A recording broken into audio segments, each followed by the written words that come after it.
Good morning. Welcome to Motherhood Life. I'm Julie.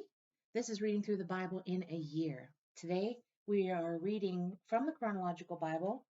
We're reading Numbers 16 through Numbers 18:32. Mug of the Hour is a special mug today. A friend of mine from high school, we've known each other for 30 plus years. She sent this to me in the mail. Actually, she sent two of them in the mail. Shout out to you, Jonna. Love you. I'm using this one today. I'm going to use this one tomorrow. Um, yeah, this is the one that has coffee in it. I'm like, which one has coffee in it? Um, Casas por Cristo. Let's just see. This side says we all have something to give. So thank you, Jonna. I love these. This is the mug of the hour, and I do have a little bit of coffee left in there. So thank you for that. That's really sweet. Okay, let's get on with our reading of the word today. It begins with a commentary, little narration called Challenge to Leadership. Postponement of the advance into Canaan and defeat by the foreign armies has a calamitous effect on the Israelites. During the next 40 years, they will become bitter, quarrelsome, and openly rebellious. Trouble reaches a peak when Korah, himself a Levite, and two men of the tribe of Reuben lead 250 others in what amounts to a mutiny. After they are miraculously destroyed for their rebellion, thousands of other Israelites who stand in sympathy with them are also stricken by plague and die. The issue is not simply one of political leadership. Despite what may have been a sincere conviction on Korah's part, this is an assault against God's chosen priesthood.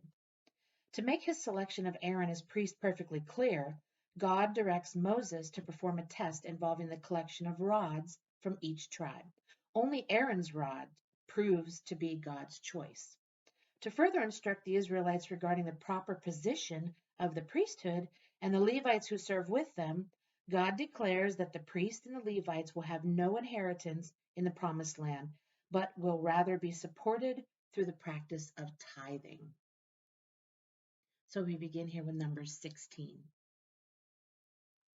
Korah, son of Izhar, the son of Kohath, the son of Levi, and certain Reubenites, Dathan and Abiram, sons of Eliab, and On, son of Peleth, they became insolent and rose up against Moses. With them were 250 Israelite men, well-known community leaders who had been appointed members of the council. They came as a group to oppose Moses and Aaron and said to them, "You have gone too far. The whole community is holy, every one of them, and the Lord is with them. Why then do you set yourselves above the Lord's assembly?" When Moses heard this, he fell face down. Then he said to Korah and all his followers, "In the morning the Lord will show who belongs to him and who is holy, and he will have that person come near him. The man he chooses he will cause to come near him. You, Korah, and all your followers are to do this. Take censers and tomorrow put fire and incense in them before the Lord. The man the Lord chooses will be the one who is holy. You Levites have gone too far." Moses also said to Korah, "Now listen, you Levites, isn't it enough for you that God of Israel has separated you from the rest of the Israelite community and brought you near himself to do the work at the Lord's tabernacle and to stand before the community and minister to them? He has brought you and all your fellow Levites near himself, but now you are trying to get the priesthood too. It is against the Lord that you and all your followers have banded together. Who is Aaron that you should grumble against him?" Then Moses summoned Dathan and Abiram, the sons of Eliab. But they said, "We will not come. Isn't it enough that you have brought us up out of a land of flowing with milk and honey to kill us in the desert? And now you also want to lord it over us? Moreover, you haven't brought us into a land flowing with milk and honey, or given us an inheritance of fields and vineyards. Will you gouge out the eyes of these men? No, we will not come." Wow. Then Moses became very angry and said to the Lord, "Do not accept their offering. I have not taken so much as a donkey from them, nor have I wronged any of them." Moses said to Korah, "You and all your followers are to appear before the Lord tomorrow, you and they and Aaron. Each man is to take his censer and put incense in it, 250 censers in all, and present it before the Lord. You and Aaron are to present your censers also." So each man took his censer, put fire and incense in it, and stood with Moses and Aaron at the entrance to the tent of meeting. When Korah had gathered all his followers in opposition to them at the entrance to the tent of meeting, the glory of the Lord appeared to the entire assembly. The Lord said to Moses and Aaron, "Separate yourselves from this assembly so I can put an end to them at once." But Moses and Aaron fell face down and cried out, "O God, God of the spirits of all mankind, will you be angry with the entire assembly when only one man sins?" Then the Lord said to Moses, "Say to the assembly, move away from the tents of Korah, Dathan, and Abiram." Moses got up and went to Dathan and Abiram, and the elders of Israel followed him. He warned the assembly, "Move back from the tents of these wicked men. Do not touch anything belonging to them, or you will be swept away because of all their sins." So they moved away from the tents of Korah, Dathan, and Abiram. Dathan and Abiram had come out and were standing with their wives, children, and little ones at the entrances to their tents. Then Moses said, "This is how you will know that the Lord has sent me to do all these things, and that it was not my idea. If these men die a natural death and experience only what usually happens to men, then the Lord has not sent me. But if the Lord brings about something totally new, and the earth opens up its mouth and swallows them, with everything that belongs to them, and they go down alive into the grave, then you will know that these men have treated the Lord with contempt." As soon as he finished saying all this, the ground under them split apart, and the earth opened its mouth and swallowed them, with their households, and all Korah's men and all their possessions. They went down alive into the grave with everything they owned. The earth closed over them, and they perished and were gone from the community. At their cries, all the Israelites around them fled, shouting, "The earth is going to swallow us too." And fire came out from the Lord and consumed the 250 men who were offering the incense. The Lord said to Moses, "Tell Eleazar, son of Aaron the priest, to take the censers out of the smoldering remains and scatter the coals some distance away, for the censers are holy. The censers of the men who sinned at the cost of their lives. Hammer the censers into sheets to overlay the altar, for they were presented before the Lord and have become holy. Let them be a sign to the Israelites." So Eleazar the priest collected the bronze censers brought by those who had been burned up, and he had them hammered out to overlay the altar, as the Lord directed him through Moses. This was to remind the Israelites that no one except a descendant of Aaron should come to burn incense before the Lord, or he would become like Korah and his followers. The next day, the whole Israelite community grumbled against Moses and Aaron. "You have killed the Lord's people," they said. But when the assembly gathered in opposition to Moses and Aaron and turned toward the tent of meeting, suddenly the cloud covered it and the glory of the Lord appeared. Then Moses and Aaron went to the front of the tent of meeting, and the Lord said to Moses, "Get away from the assembly so I can put an end to them at once." And they fell face down. Then Moses said to Aaron, "Take your censer and put incense in it, along with fire from the altar, and hurry to the assembly to make atonement for them. Wrath has come out from the Lord, and plague has started."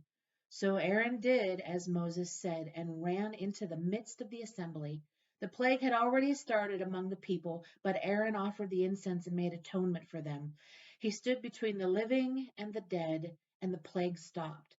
But 14,700 people died from the plague, in addition to those who had died because of Korah. Then Aaron returned to Moses at the entrance to the tent of meeting, for the plague had stopped. The Lord said to Moses, speak to the Israelites and get 12 staffs from them, one from the leader of each of their ancestral tribes. Write the names of each man on his staff. On the staff of Levi, write Aaron's name, for there must be one staff for the head of each ancestral tribe.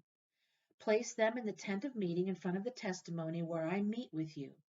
The staff belonging to the man I choose will sprout, and I will rid myself of this constant grumbling against you by the Israelites. So Moses spoke to the Israelites, and their leaders gave him 12 staffs, one for the leader of each of their ancestral tribes, and Aaron's staff was among them. Moses placed the staffs before the Lord in the tent of the testimony. The next day Moses entered the tent of the testimony and saw that Aaron's staff, which represented the house of Levi, had not only sprouted, but had budded, blossomed, and produced almonds. Then Moses brought out all the staffs from the Lord's presence to all the Israelites. They looked at them, and each man took his own staff. The Lord said to Moses, "Put back Aaron's staff in front of the testimony, to be kept as a sign to the rebellious. This will put an end to their grumbling against me, so that they will not die." Moses did just as the Lord commanded him. The Israelites said to Moses, "We will die. We are lost. We are all lost. Anyone who even comes near the tabernacle of the Lord will die. Are we all going to die?" The Lord said to Aaron, "You, your sons, and your father's family are to bear the responsibility for offenses against the sanctuary, and you and your sons alone are to bear the responsibility for offenses against the priesthood. Bring your fellow Levites from your ancestral tribe to join you and assist you when you and your sons minister before the tent of the testimony. They are to be responsible to you and are to perform all the duties of the tent, but they must not go near the furnishings of the sanctuary or the altar, or both they and you will die. They are to join you and be responsible for the care of the tent of meeting, all the work at the tent, and no one else may come near where you are. You are to be responsible for the care of the sanctuary and the altar, so that wrath will not fall on the Israelites again. I myself have selected your fellow Levites from among the Israelites as a gift to you, dedicated to the Lord, to do the work at the tent of meeting. But only you and your sons may serve as priests in connection with everything at the altar and inside the curtain. I am giving you the service of the priesthood as a gift. Anyone else who comes near the sanctuary must be put to death." Then the Lord said to Aaron, "I myself have put you in charge of the offerings presented to me. All the holy offerings the Israelites give me, I give to you and your sons as your portion and regular share. You are to have the part of the most holy offerings that is kept from fire. From all the gifts they bring me as most holy offerings, whether grain or sin or guilt offerings, that part belongs to you and your sons. Eat it as something most holy, and every male shall eat it. You must regard it as holy. This also is yours, whatever you set aside from the gifts of all the wave offerings of the Israelites. I give this to you and your sons and daughters as your regular share. Everyone in your household who is ceremonially clean may eat it. I give you all the finest olive oil and all the finest new wine and grain they give the Lord as the first fruits of their harvest. All the land's first fruits that they bring to the Lord will be yours. Everyone in your household who is ceremonially clean may eat it. Everything in Israel is devoted to the Lord. Everything in Israel that is devoted to the Lord is yours. The first offspring of every womb, both man and animal, that is offered to the Lord is yours. But you must redeem every firstborn son and every firstborn male of unclean animals. When they are a month old, you must redeem them at the redemption price set at 5 shekels of silver, according to the sanctuary shekel, which weighs 20 gerahs. But you must not redeem the firstborn of an ox, a sheep, or a goat. They are holy. Sprinkle their blood on the altar, and burn their fat as an offering made by fire, an aroma pleasing to the Lord. Their meat is to be yours, just as the breast of the wave offering and the right thigh are yours. Whatever you set aside from the holy offerings the Israelites present to the Lord, I give to you and your sons and daughters as your regular share. It is an everlasting covenant of salt before the Lord for both you and your offspring. The Lord said to Aaron, You will have no inheritance in the land, nor will you have any share among them. I am your share and your inheritance among the Israelites. I give to the Levites all the tithes in Israel as an inheritance in return for the work they do while serving at the tent of meeting. From now on, the Israelites must not go near the tent of meeting, or they will bear the consequences of their sin and will die. It is the Levites who are to do the work at the tent of meeting and bear the responsibility for offenses against it. This is a lasting ordinance for the generations to come. They will receive no inheritance among the Israelites. Instead, I give to the Levites as their inheritance the tithes that the Israelites present as an offering to the Lord.